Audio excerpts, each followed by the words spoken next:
So what really stood out is, as you looked at her career, it's the individual reaction that she has for each of her students. She spends time focusing on each of them and figuring out what's going to resonate with them, and that's what really sets her apart. And you heard it when this was announced.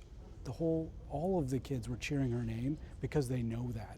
It spreads like wildfire across the school when there's a teacher like that, and she's the one. She's the teacher you remember decades later that made such an impact on you. She's that.